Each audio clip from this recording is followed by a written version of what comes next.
The unification of Korea. Was it actually a heist?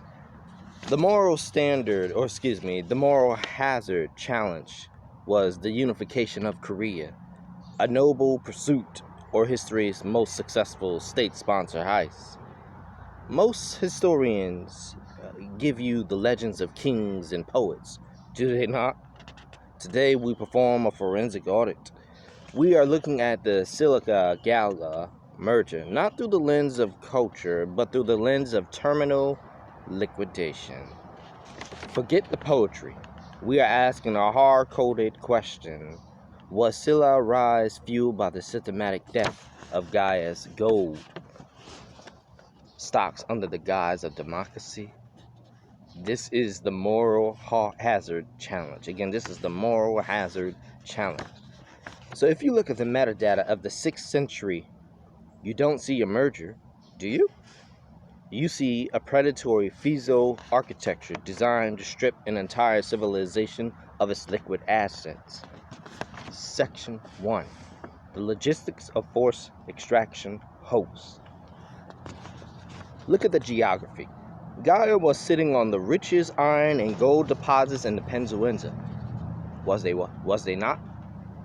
Silla didn't just want the land, they wanted the inventory. To move that much physical wealth, you need more than an army. You need an engineering corps, or basically corporation, basically. Silla engineered a high security infrastructure, fortified corridors specifically designed to facilitate the rapid movement of heavy gold and iron across the Mekong River. They didn't just conquer, they installed a vacuum. We're talking about massive logistical chains, guard posts positioned at every choke point, and a transport system that turned Gaya's wealth into a one-way system. Section 2. The 2026 parallel, our time period. Some will say this is ancient history. Again, some will say you're talking about ancient history. It isn't. The efficiency of Silla physical extraction mimics the high-speed, decentralized gold and asset transfers we see dominating the 2026 financial markets. Wouldn't you agree? What is your thoughts on that?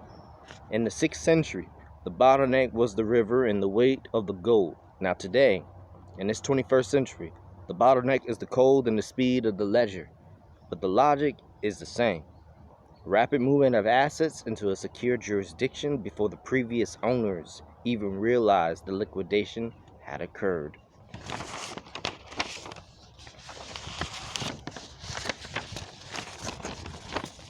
Conversely, if the velocity was as high as the structural damage suggests, then the caliber listed in the report is a lie. This is a kinetic energy mismatch. You cannot have the result without the energy. Again, you cannot have the result without the energy. So by exposing these specific structural anatomies, we reveal a symptomatic failure in the state's forensic architecture. The bureaucracy is stagnant, but the energy was high velocity. They don't match the 2026 mandate. Why does this matter now? Again, you may be asking, why does this even matter now? Well, because we are in a new era. The current 2026 forensic data transparency than what was provided in the Kambana's record. We no longer live in a world where, because we said so, we no longer live in a world of data. So this is a valid point. The digital footprint of modern ballistics allow us to stimulate these events with terrifying accuracy. So when a state-sponsored forensic record refuses to align with basic physics, it isn't just a mistake, it's a structural choice. We are establishing the demand for total recalibration.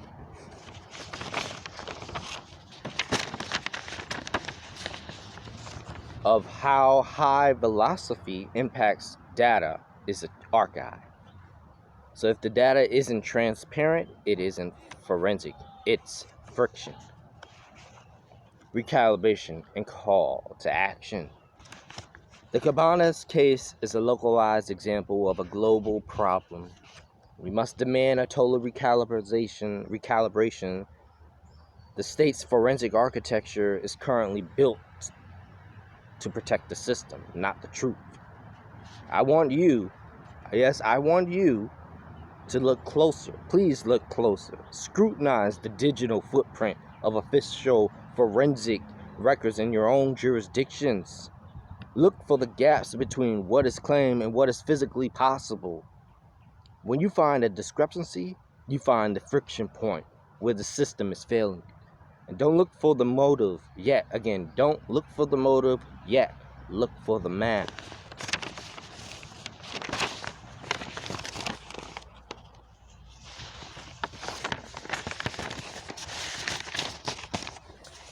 Silla wasn't just a kingdom. Again, Silla was not just a kingdom. It was a high-frequency trading firm with a standing army. Section 4. Once gold crossed the river, it never went back. Why? Because Silla established a permanent administrative grip. They didn't just take wealth, they rewrote the laws of Gaia to ensure the flow was permanent. You see, they hard-coded the extraction into the bureaucracy. This is what we call the logistics of no return. They established local offices that weren't for governance, but for auditing Gaia's remaining output.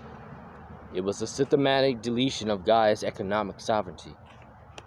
And when you control the corridors in the ledger, you control the truth of who owns what. Conclusion, the physics. This brings us to the final audit.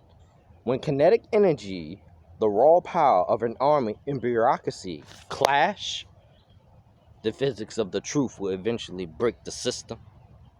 You could hide a heist behind a unification treaty for a century, but the physical movements of the gold leaves a trail that even time itself cannot delete.